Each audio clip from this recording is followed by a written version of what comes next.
Here's Leonardo, and that is in Noli. And Noli just turned 3, and she's never had a kid. We're going to go ahead and breed her, even though normally we would not. She'll be having a kid then at 3 years and 5 months. See the wagging?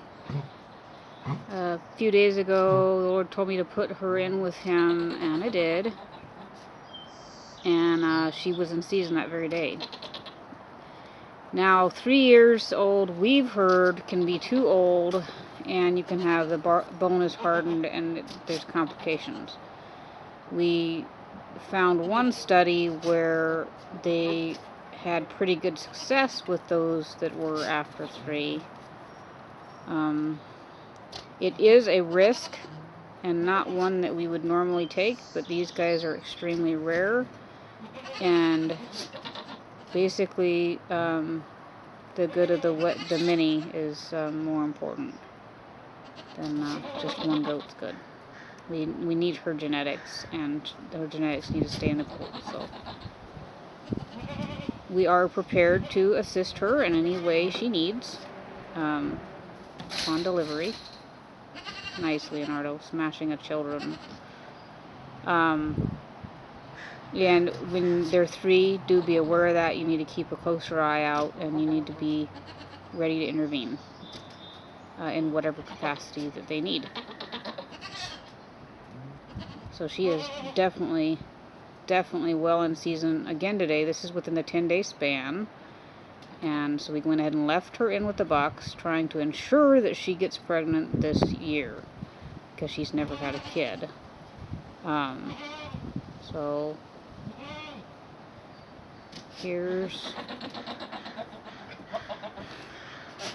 is definitely liking Leonardo. Here goes nothing. Making more little rare babies. Anyway, well, some goats are aseasonal. Those that are equatorial goats, apparently, African descent and whatnot. Whereas alpine and things like that from Europe are often not aseasonal, which means they can come in any time of the year. Ours are typically, we've had Nubian, but American Nubians are not the same as African Nubians. And we've had miniature Nubian, we've had Kinder, we've had Nigerian dwarf. None of them have ever been aseasonal. But these guys either are aseasonal, or this is just her coming in late in the season. So this is May. This is the latest we've ever seen a goat come in.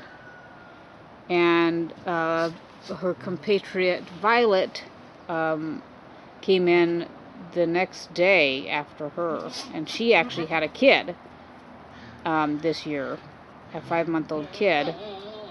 And we wouldn't normally, but we went ahead because of the rarity of the species, and she had good body recovery after having her kid. We went ahead and rebred her as well. And we rebred her to Comet, so that this year she'll have babies from the opposite buck that she had from last year, so we'll have more genetics. Run, little George. That's a little weather in there with him.